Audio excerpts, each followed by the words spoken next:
Hey guys, welcome to Cubing with Jagger.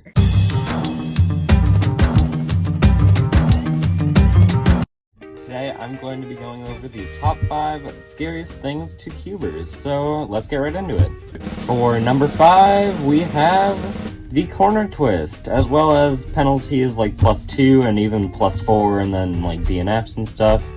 And it's just because like if you're solving and then you do a corner twist and then keep solving, and then eventually when you get to OLL, you don't know what OLL it is as fast because you obviously do a corner twist, which makes it really confusing and a lot slower. And it just makes it like, just so much slower in all regards, which just makes it like a bad solve no matter what. But yeah, so I'll just solve this here, and we'll get on to the next part of this. And that is, of course, right there. And since corner twists and stuff is so annoying, this is why the Rubik's brand is my main. No corner twists here. You will not be getting a corner twist because this cube is so tight. Mine is actually very smooth because I put like 1,000 gallons of lube in it, so it turns smoothly. But yeah, so that is my new main. And for number 4, we have the people who don't know what they're talking about. And the thing that made me think of this was the, hey, don't watch my Scramble, even though it's 400 moves, you'll just memorize the pattern. And also, how are we gonna remember 400 moves, and it's not a pattern, it's literally like this is not a pattern. Like, what universe is this a pattern? And it just makes me annoyed because I'm like, what are you guys literally talking about? And like, obviously, not everyone is going to be like a cubing know-it-all, but like, I don't know, it just bothers me, and it's like, ooh, very scary. And so, next up, there is the people who are like, hey look, at my new pattern, no one's ever thought of it, and it's like, you did 1M prime. And it's like, no, I did an amazing pattern. It's just like, alrighty there. And now for number 3, we have the annoying people. And this is kind of a little bit similar to 4, but I put it as a separate category. And it's like, when someone just goes by, you have a cube sitting there, and they just kind of pick it up and start like doing turns. And then especially if it's like someone who's like kind of rough with it, you're like, oh my gosh, don't break it, don't break it, don't break it. And then sometimes they'll pop it and then they'll be like, oh my god, it's broken. And you'll be like, no, but why would you do that?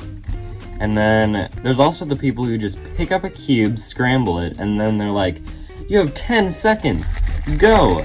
And so then, like, you being the cuber that you are, you solve it, but like, since you're not ready and they give you no inspection time, which is just so annoying, you solve it in like 15 seconds or something, and then they're like, wow, 6.5 seconds. And you're like, what? No, it literally was like over 15. And they're like, 6.5, oh my gosh. And like, even though that like would be better if you got 6.5, it just bothers me because it's like, you can't count 10, 9, because that's not counting, that's just like saying numbers and watching a person cube. And then finally in this category, we have the person whose cousin is a world record holder because they can solve it in 2.43 seconds.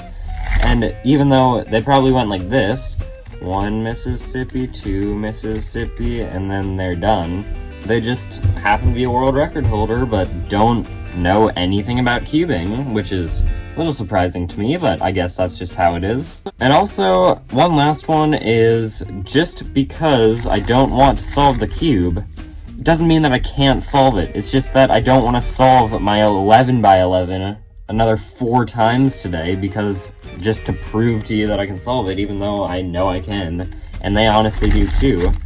And it's just like, why don't you believe me? It's not that hard. But yeah, if you guys have any annoying people that just do like stupid stuff, or just like stereotypical, just like random crap that cubers, or non-cubers rather, do, make sure to comment it in the below. So yeah, anyway, next up it's number 2, and we will switch cubes for this, and this is another reason why my Rubik's brand is my main. It is when you are solving and then it pops, or that happens. That's interesting. And then it just like falls apart everywhere and you're like, ah, that's interesting. And yeah, so that kind of ruins the solve, and it's just like, oh, now I have to put this all back together.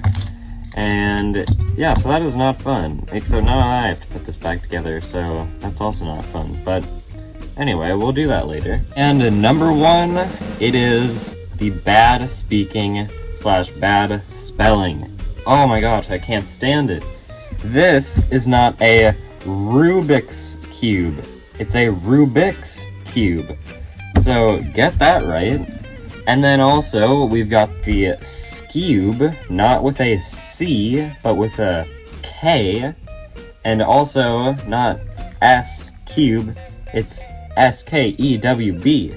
It's not that hard, just learn how to, like, look at the word and know it. And then we've also got the 1x3 and the 3x4. And someone at school called this a 3x4 the other day. And I was just like, it's not two-dimensional. This is a 3x4. This is a 3x3x4. And people can call this a 3x3 because the last one is a 3, so it's just a bit redundant to say the other one because it's implied. But this is not a 3x4 because the other digit is not a 3-4. It's so annoying. And then of course we've got the Pyramix and Megamix, or just the Pyramid Cube. And then, lastly, we have, ignore the duck, is that a 10x10? And it's like, what? No, absolutely not. 1, 2, 3, 4, 5, 6, 7, 8, 9, 10. It is a 10x10. Anyway, don't twist me the horizontal way. Bye, subscribe.